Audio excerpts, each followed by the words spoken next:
Moscow, Red Square, the historic heart of the Russian capital. As on most days, tourists are milling around, taking pictures of the Kremlin and St. Basil's Cathedral. Suddenly, a commotion erupts on one side of the square. Camera phones swivel away from the famous landmarks towards an astonishing, unexpected sight. A group of 9 children, barely in their teens, are swiftly moving across the cobblestones in a line. Their faces are partially covered by animal masks. Some are foxes, others are cats. Several have bushy fake tails trailing behind them. But even more striking than what they're wearing is what they're doing. Instead of running on 2 legs, they're bent over, scampering along on all 4s. The scene I'm describing is from a TikTok video, part of a youth craze which has taken Russia by storm. Quadrobics is a form of exercise which involves walking on all 4s, using your hands as your front legs. But quadrobers, as enthusiasts are known, don't just copy the way animals move, they also dress up a bit like them. However, the explosion in the popularity of quadrobics has also sparked a moral panic. Religious leaders have condemned quadrobics as dehumanizing, and senior politicians claim it's undermining Russian values. They've even threatened a law to ban its promotion. Those who make this movement popular and attractive must be punished. Not surprisingly, quadrobers are feeling under attack. Perhaps a hobby is unconventional, but this is not the reason to accuse us of all sorts of stupidity and fight us.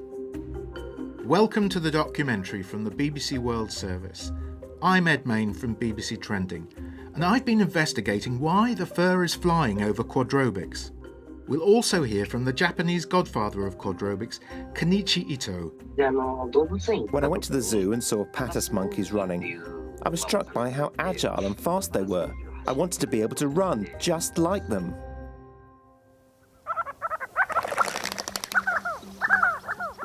Humans have always envied birds for their ability to fly. The attraction of moving on all 4s is perhaps less obvious. After all, walking upright is a hallmark of human evolution. As we'll hear later, quadrobics isn't a new thing, and it's not entirely clear why it's recently taken off in Russia more than in other countries. But over the first 9 months of 2024, Russia's largest online retailer, Wildberries, experienced a massive 50-fold increase in demand for quadrobic-related products, such as masks and tails. And the prestigious Pushkin State Institute of the Russian language named Quadrober as one of its words of 2024, after it decisively won a public vote. So what's the appeal? Quadrobics is an unconventional sport, and that's why it attracts many children and teenagers. 18-year-old Maria, from Moscow, got into quadrobics last spring after discovering it on social media. She posts videos in which she shows off her skills, wearing a mask that looks like a fantastical version of a fox. Maria's not her real name, and to protect her identity, her words are spoken by a BBC producer. Quadrobics combines both play and acting. It is unusual and develops many skills, from strengthening muscles and coordination to creativity. Many fitness experts believe walking on all 4s is a great full-body workout for the gym. But being a quadrober is a very distinct youth subculture. Quadrobers are also different from furries, who are largely older people who meet up at conventions wearing cartoonish, all-over animal costumes. Maria and quadrobers like her put on their animal masks and gloves and go out on the pavement or into the countryside to get closer to nature. Quadrobics can also be good for making new friends and meeting like-minded people. Many are really very kind.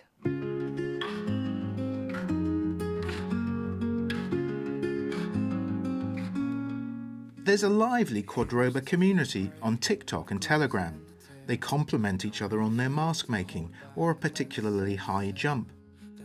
Meetups or rambles, like the one in Red Square, are arranged.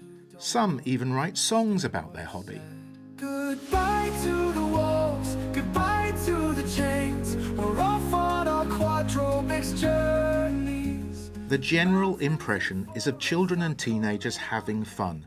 So why has quadrobics provoked so much hostility? There is a lot of disinformation about quadrobics, which is why many people don't like us. For example, that quadrobers lead the life of animals, They eat animal food, can damage property, and even attack people. But this is not true at all. What is true is that some quadrobers also claim to be therians, meaning they feel a special connection with a particular type of animal. Maria thinks this concept has been misunderstood. In simple terms, being a therian means you have a spiritual association with some animal. But in no way do you feel that you are an animal. All therians understand that they are people. They feel and behave like people. Neither quadrobics or being a therian is a way of life. However, critics of quadrobics have portrayed it as an existential menace, one that's encouraging Russia's youth to reject their sense of humanity. Fridon from BBC Monitoring has been tracking developments. So when did this all blow up? Quadrobics started becoming a hot topic in Russia in autumn last year. The issue has been raised in parliament, and it even surfaced at an international diplomatic meeting. In October, the Russian foreign minister, Sergei Lavrov, was filmed asking his Armenian counterpart, Ararat Mirzoyan, if they also had quadrobers in his country. Lavrov later told a TV reporter he had seen a video of a mother taking a quadrober child for a walk on a leash. He said he found it hard to understand. When the reporter asked about talk of quadrobics being banned in Russia, Lavrov replied that legislators were working on it. Other politicians have claimed quadrobics is a sinister influence from the West, which is corrupting Russia's youth. Some have even linked it to homosexuality, which the Russian government regards as immoral. Andrei Svintsov is a deputy in the State Duma, the lower house of parliament. As you know, the LGBT movement is banned and labeled as extremist in Russia, so we cannot allow the Quadrobics movement and the LGBT movement to merge and be displayed openly in our streets. Senior figures in the Russian Orthodox Church have called for action against the parents of quadrobers. In a televised sermon, one prominent priest, Gennady Shkil, said that if quadrobers copy animals, they should be treated like them. Take toilet paper away from them. What does a cat need toilet paper for? Let them lick everything just like a cat does. When they get sick, take them to the vet, not the doctor. Schools in some regions have even held lectures to warn pupils that imitating animals and following quadrobics could be harmful to their mental health. And the backlash against quadrobics has also extended to former Soviet states like Kazakhstan and Uzbekistan. Could we actually see a law to introduce a ban? Well, President Putin declared 2024 to be the year of the family. And in November last year, the State Duma passed a law outlawing the promotion of what it called child-free ideology. The legislation imposes fines on anyone spreading what is deemed to be propaganda, discouraging Russians from having children. Quadrobics has been talked about as a similar threat to traditional values. Here is what Yana Lantratova, the deputy chair of the State Duma Education Committee, told the RIA Novosti news agency in October. I am developing a bill to ban the propaganda of destructive ideology, including quadrobers. Those who make this movement popular and attractive must be punished. Fridon, while many pro-Kremlin figures have supported a ban, not everybody's been so keen or think it's even workable. Yes, there are other commentators, including those strongly supportive of the government, who have dismissed the issue as unimportant. For instance, Margarita Simonyan, editor-in-chief of the Russian state broadcaster Russia Today, wrote this on Telegram. Is this really what we should be focusing on right now? Have we solved all other problems? And some parents have also been critical. Here's Yulia, the mother of a 12-year-old quadrober, speaking to the AFP news agency. My friends started sending me videos about lawmakers looking into voting on some bills. This felt so surreal to me. Don't they have anything better to do than ban quadrobics? They might as well ban kids from playing in the sandpit. This is ridiculous. It's just our children having fun. There will come a time when they will grow out of it and become boring adults. Adults being boring may be part of the problem, according to Satako, a YouTuber who posts about Russian culture. In one video, he suggested politicians demanding a ban have conveniently forgotten their own pasts. Just don't remind them of their own childhood in Soviet kindergartens, where on every holiday all boys were dressed as bunnies and girls as foxes and kittens. Otherwise it would be awkward. He thinks the generation gap has helped fuel the controversy. As a millennial, I don't understand youth activities anymore either, but just because I don't understand something doesn't mean it should automatically be banned. Does it look cringy? Oh yes. But cringe is not banned yet. Quadrobics may look cringy to some adults, but Maria, the quadrober we heard from earlier, believes that the outrage over her hobby has been manufactured for cynical purposes. It's a view shared by some political commentators. My personal assumption is that now, since Quadrobics is a very popular topic and everyone has heard of it, it has become a tool for politicians to distract people from other, more significant and global problems, such as the special military operation in Ukraine. And she says the backlash is causing real-world harm.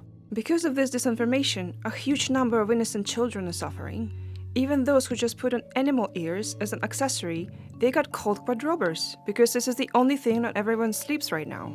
Innocent people can simply be beaten up because they are engaged in quadrobics or simply look like a quadrober. We approached Yana Lantratova for comment and to ask when she would be bringing forward her anti-quadrobics bill in the State Duma, but we received no reply. This is a documentary from the BBC World Service. I'm Ed Main, and this is a documentary with BBC Trending. Not surprisingly, the events in Russia alarm the man widely credited with inventing quadrobics. I think it's utterly ridiculous for any government to think of banning quadrobics, something that has so many benefits as a sport. That's Kenichi Ito from Japan. He's one of the fastest humans on 4 limbs. On your mark. Ready, go! Kenichi held the Guinness World Record from 2015 to 2022 after covering 100 metres in a remarkable 15.71 seconds. Even before that achievement, he'd already broken or reclaimed the record for running on all fours a number of times. A record he was the first person to set back in 2008. Kenichi lives in Tokyo, where he's something of a celebrity. Now 42, he devotes much of his time to training and promoting quadrobics as a sport. With a wiry physique and collar-length brown hair, he was dressed in a tracksuit and battling a heavy cold when we spoke. Despite the poor connection and his illness, Kenichi's passion for quadrobics shone through. So how did it all begin? I've always loved monkeys. When I went to the zoo and saw patas monkeys running, I was struck by how agile and fast they were. I wanted to be able to run just like them. One day when he was 20, Kenichi decided to go to a park to try to mimic what he'd seen at the zoo. He discovered he had a talent for it. When I got home, I started researching running on 4 limbs on the internet. It looked like nobody had thought of doing it competitively yet. I started training and researching because I wanted to turn it into a competitive sport. At the time, Kenichi was studying in the US. He must have got some bemused looks when he started practicing on the streets of New York. When people asked, "Hey dude, what are you doing?" I told them that I wanted to be able to run quickly on all fours and was training for that. They'd encourage me once they learned that. Even police officers encouraged me after I explained to them what I was doing. However, when Kenichi moved back home, he received a very different reaction.